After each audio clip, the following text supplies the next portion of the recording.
Buongiorno cari amici e benvenuti anche oggi nel canale del Marietto Veneziano. Oggi vi voglio raccontare la volta che sono andato in banca e mi hanno spiegato alcune cosine di radioestesia e di radionica. Ebbene, e qui siamo nell'anno 2000. Siamo nell'anno 2000 e il vostro Marietto Veneziano insegnava informatica.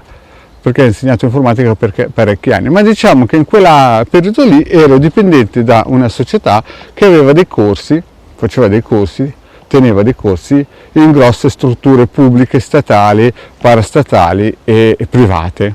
E nel ritaglio di tempo il vostro Marietto Veneziano cosa faceva? Contattava strutture grosse, multinazionali, assicurazioni, banche, per poter andare a proporre i nostri bellissimi corsi. Chiaramente perché insegnavo io. Quindi chiaramente il vostro Marietto cosa fa? Prende contatto con la seconda banca più grossa del mondo, no? Almeno penso, no? E si precipita dalla responsabile dell'acquisizione personale e formatrice. Cioè praticamente questa signora era la responsabile del personale ed era anche la responsabile che acquisiva i corsi sia di lingue che di informatica per la banca. Praticamente era il responsabile del personale, punto. Anche il Marietto entra, bisogna dire anche una cosa, quel periodo lì il Marietto era su 110 kg, quindi era proprio un peso massimo, era un tipo di peso, era un insegnante di peso, perché infatti in classe il mio datore di lavoro voleva un insegnante di peso, io l'avevo preso letteralmente ed ero salito di peso a 110 kg. Insomma, arrivo in questa benedetta banca, faccio praticamente 40 minuti di anticamera e alla fine la signora mi fa entrare. Devo dire una cosa, io pensavo che era un uomo, ma quando ho visto la signora subito sull'attenti, il vostro Marietto sempre che segue il vento, soprattutto perché chiaramente questa signora qui ci avrebbe potuto dare dei bei corsetti, cioè dare, nel senso acquisire dei bei corsetti da noi. E quindi cosa è successo? È successo che sono entrato in questo ufficio e questa signora molto gentilmente si è messa a parlare con me. Poi a un certo punto, mentre parlavamo, tira fuori un grafico. Io chiaramente la guardo e pensavo che fosse un grafico bancario, invece era un circuito, era un quadrante radiostesico per i Bovis. Ma in quel momento lì, cioè sto parlando tra il 2000 e il 2003, anno più, anno meno, il vostro Marietto aveva un po' dimenticato le basi, diciamo così, no? E l'ho guardata, però visto che si trattava di vendere corsi, il vostro Marietto subito si è codato e ha detto, ha fatto finta di essere interessato. E la signora mi dice, la posso misurare? Il vostro Marietto subito sull'attenti, subito come una bella bandiera, la guarda e dice, beh sì, non c'è nessun tipo di problema. Anche la signora tira fuori qualcosa che sembrava un filtro per te, in realtà non era altro che un pendolino, ma io in quel momento lì non è che avessi ancora bene la memoria accesa della mia infanzia e quindi pensai, ma cosa vorrà farsi un tè e poi vorrà misurare qualche grafico della banca. E invece questa signora ha incominciato a misurarmi, mi guarda e dice, ma tu sei un 16.000, sei proprio così. Al che io pensavo che era una cosa brutta, no?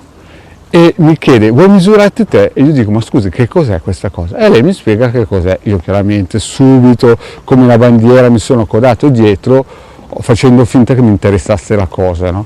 Però chiaramente voi sapete che il vostro Marietto Veneziano è cristiano evangelico e quindi mi sono messo in difesa. Mi ha dato in mano a me il pendolino, mi ha spiegato come si faceva a misurarsi e io, nella mia ingenuità, gli ho chiesto, senta, ma qual è il migliore? È verso il 16.000 o verso il 1.000? La signora che era dietro di me, io mi ero seduto al suo posto e mi dice, è il 1.000. Al che il Marietto Veneziano prende sto pendolino, purtroppo cosa succede? Il pendolino comincia ad andare su 6, 7, 8, 9, 10 e va su fino a 16. Io sudavo freddo perché non riuscivo a tirarlo giù al 1.000, perché la signora gli aveva detto che 1.000 era il buono. E spingevo con tutto il corpo, il pendolino non ce la faceva, era su a 16.000. Io ero spaventatissimo, però dentro di me ho detto, io sono cristiano evangelico, Gesù Cristo mi salverà in quel giorno.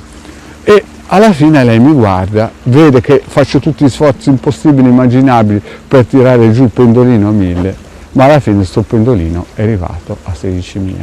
Anche mi fa sedere al mio posto la signora e cosa mi spiega? Mi spiega che questi sono i bovis e che nelle banche, nella sua banca, generalmente le persone che loro assumono vogliono che sia almeno 8-9 mila bovis. Sopra i 9.000 bovis non gli interessa, sotto i 9.000 bovis non gli interessa. Mi diceva che quando gli arriva un curriculum vita con 6.500 bovis lo gestiscono, non lo aprono nemmeno.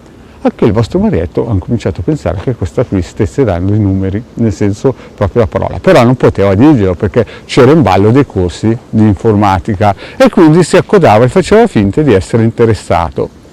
Poi questa signora cosa fa? Accende una candela, guarda il marietto e questa candela esplode e questa signora gli dice: caspita, ma tu sei anche bello corazzato, molto probabilmente nella vita prima dovevi essere un avatar.